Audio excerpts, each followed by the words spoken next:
to replace Boris Johnson is underway after he quit as leader of the Conservative Party. He's also expected to resign as Prime Minister soon. Joining us to make sense of these developments is Honorary Professor of International Relations at Wits University, John Stremlau. Professor Stremlau, good evening to you. Thank you for your time. What's your analysis? I mean, looking at this from an African perspective, it's quite rare to see a leader just quit. Well, thank you, Impo. It's quite a moment, actually, for any Democrat who, with a small d, who is eager to see the power of elected politicians to hold leaders accountable. This has never been done by the Republicans in the case of Donald Trump, but it certainly was done with regard to Boris Johnson and his large conservative majority in the parliament. It escalated very quickly over the last several days, as we all know. But once his Chancellor of the Exchequer, Rishi Sunak,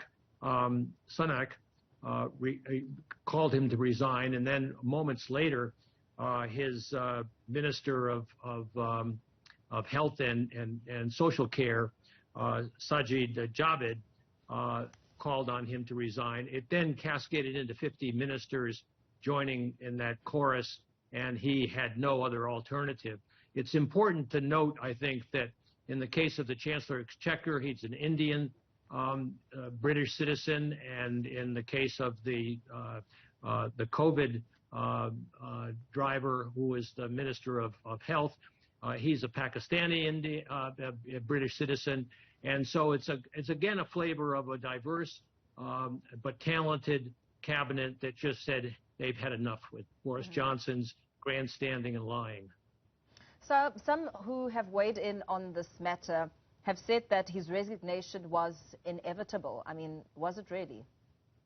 No, it was not by any means. And I think it's fair to say that while he has certainly been blustery and deceptive and narcissistic and all of these personal fates aspects, it really was the economy which, in post-Brexit, has suffered quite grievously.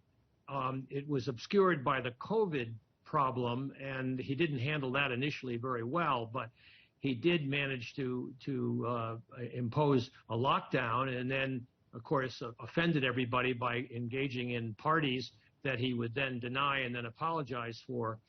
So there was this handling of COVID, but it was really the economy. The inflation rate is the highest in 40 years.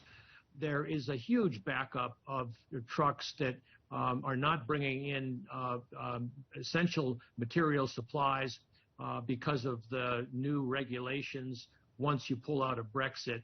And there are just a host of other problems related to that are suddenly dawning on people that Brexit is not all it was cracked up to be. But the Conservatives still have a large majority in the Parliament, and so who they pick is really going to have to unfold in the next several days or a couple of weeks. How much of an impact did the political debate preceding the Brexit referendum have on perhaps the people's sentiments around Boris Johnson's leadership? Well, as I said, I think the cascading resignations of the cabinet to over 50 people really did indicate that these politicians were willing to hold their leader accountable. And that was the salient element. The public can watch this with great interest, but it's a little bit like the recall of Jacob Zuma and before that Thabo Mbeki by parliamentarians. I mean, that's what they're supposed to do if they're not comfortable following their leader. Yeah. Then surely one could then argue that Boris Johnson's departure throws up some perhaps vital questions about democratic values and institutions. Well, it does, and I think to good purpose, actually, because the way in which Donald Trump got away with lying and not being held accountable by the Republicans, and they still seem to follow him, we're seeing a very different situation in the United States. But for democracy and accountability and the role of the media, by the way, a free media has been really crucial in getting Boris Johnson to confess that he was deceptive in his characterization of his chief whip. He recently promoted chief whip, Pritchard, who was under accusations of sexual misconduct. And the press really hounded that and got the facts out.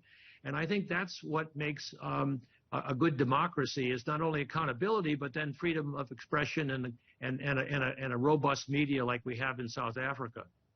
Very well. Thank you so much for weighing in on this discussion. Honorary Professor of International Relations at Wits University, John Stremlau, speaking there about Boris Johnson's resignation.